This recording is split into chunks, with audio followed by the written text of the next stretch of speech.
Hello and welcome to the Garrett and Nathan Show. I am playing one of my favorite games. Oh, wait, I'm sorry. This is Garrett, by the way, if you couldn't tell. But yeah, I'm playing one of my favorite games in the world. Like, this is probably on the top 2 of my favorite games of all time. Kerbal Space Program. This game is amazing. I've already started playing it. I got it on Steam. You can get Steam yourself. It's for like $22 or something, so maybe 23. But yeah, it's absolutely amazing. So I already started playing it, and yeah, I kind of got a lot done without you guys being able to see. So I'm really sorry for that. Yeah. Well, let's just get in there. And,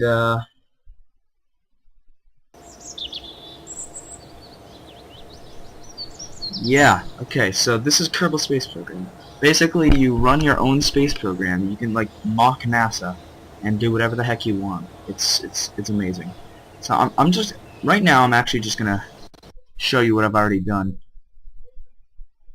Right now, I'm at the tracking station. Kerbin is right here. This is basically Earth. And, yeah, I've already done quite a lot. But yeah, here's everything that I have. I have a space station, I have a couple satellites, I have a probe on Duna, which is absolutely amazing. And, basically, yeah, there's a whole solar system for you to explore. I mean, seriously, look at this. It's amazing. I mean, I wish I had a whole galaxy, but unfortunately I don't. But yeah, yeah, here's Duna. It's basically like Mars. I have Wonder landed on there, which is not a probe, it's a rover. And yeah, it's just so amazing. But yeah, basically, I'm gonna start a new one for you guys, so you guys can see everything. And yeah, but I just wanted to show you what I've already done. Like for some reason, the space station's right here, and it's on like an Africa-like planet. It's like there's a Pangea though. It's like all land is connected, but not really. It's weird. That's how Kerbin is, I guess.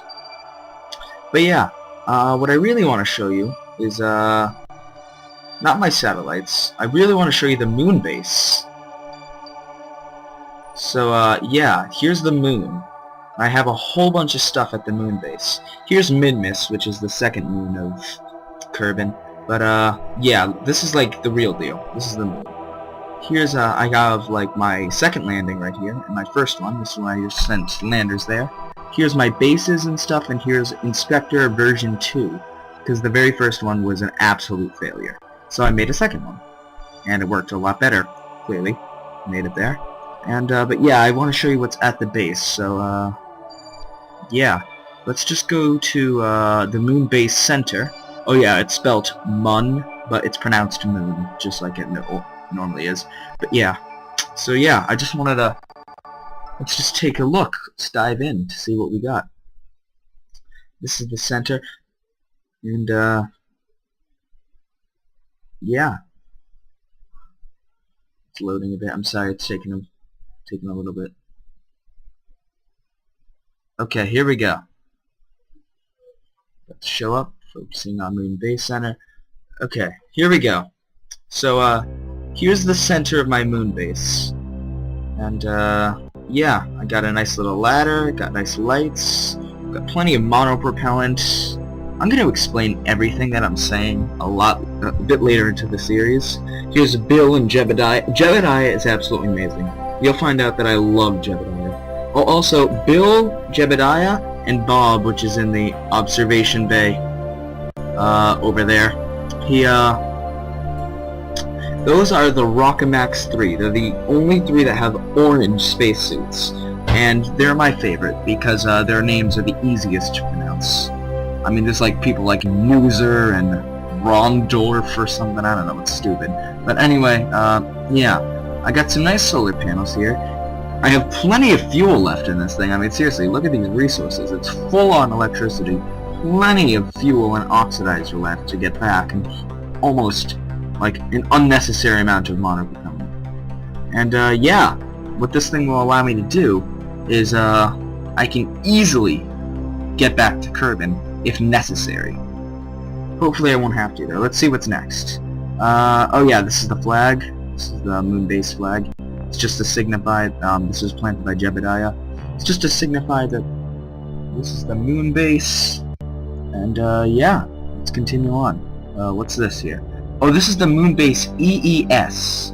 What this thing does is, it is, like, just in case my moon base center gets destroyed, this can hold on to 4 Kerbals with this hitchhiker storage can right here.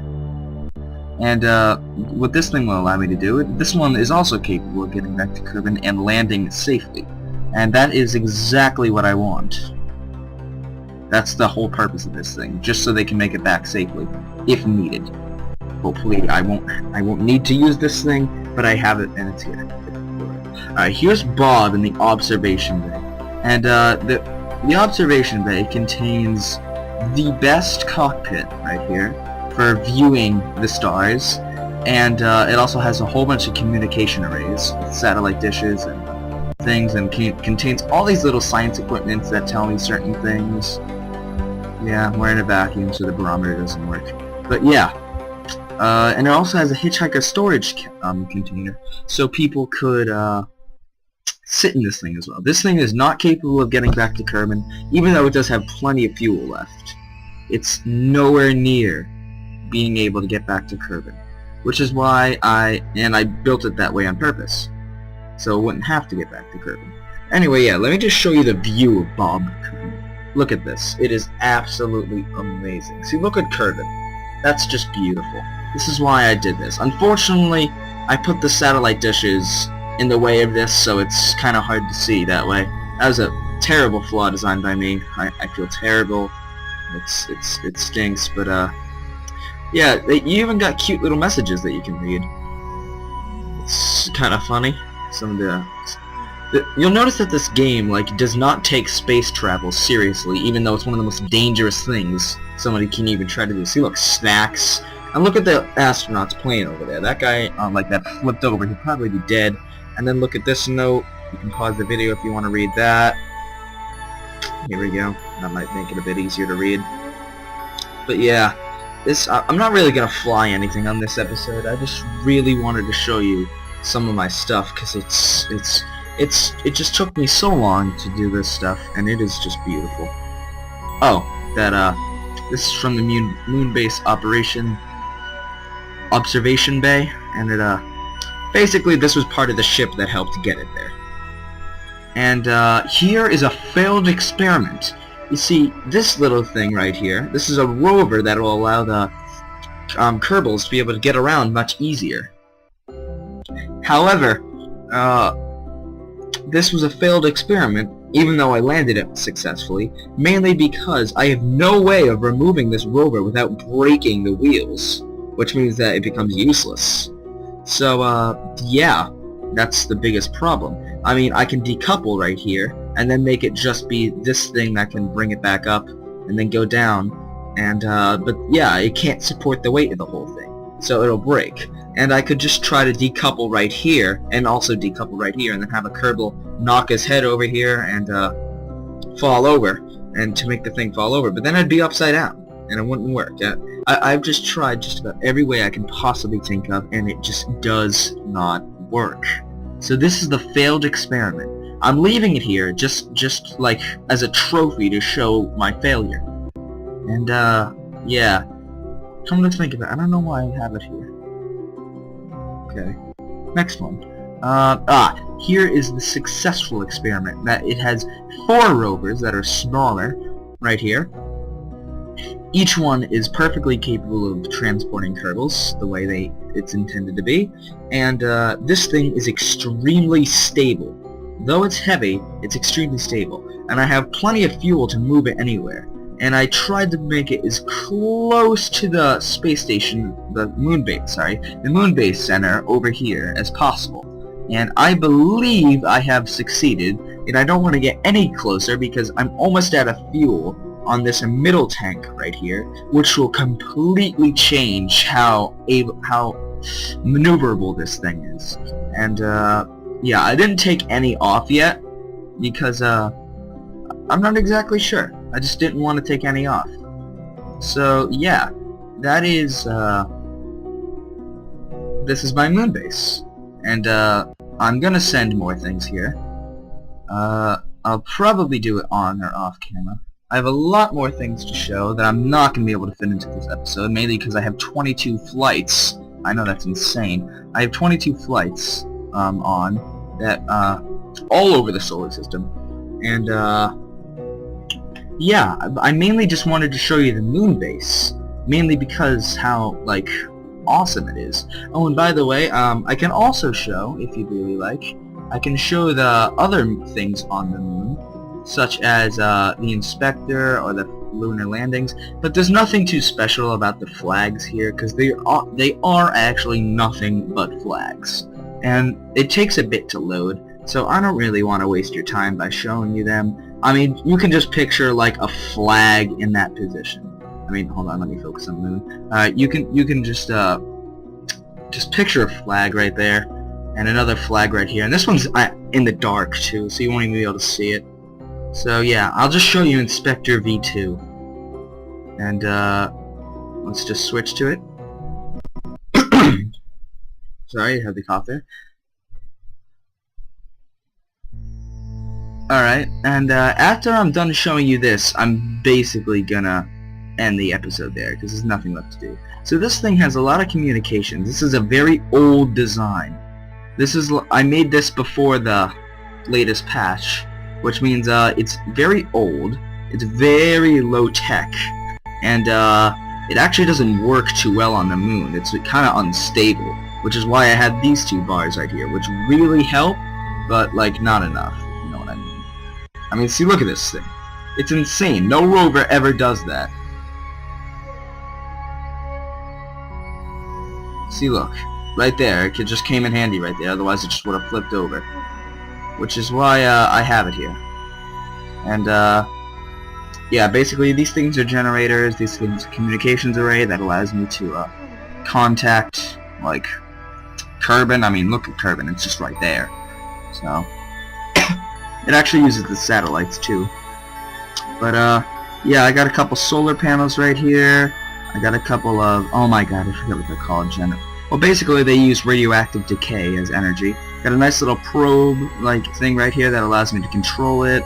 A nice big old battery down here, and a couple of huge batteries on each side right there. A couple lights right here so I can see if it gets dark.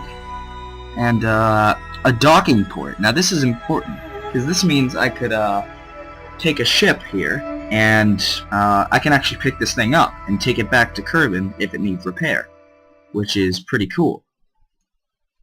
And another thing, and basically the last thing, are like the tiny little science technologies here that allow me to see exactly what's going on the moon. I mean, see, look, for example, right now the moon is negative 73.99 degrees Celsius. No, maybe that's Fahrenheit. I'm not exactly sure what they do that measurement in. They never tell me. So it's just that. Yeah. Negative 73.99. Or negative 74 to make it simpler.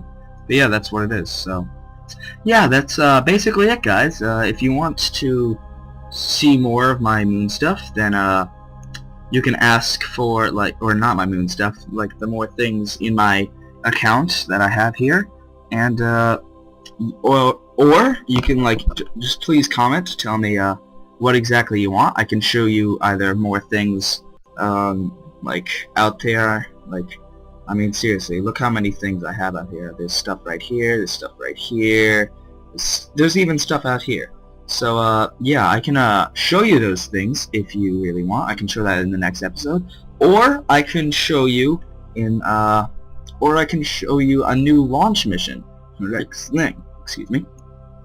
On this world, or I can make a completely new file and do it on that, if you'd really like.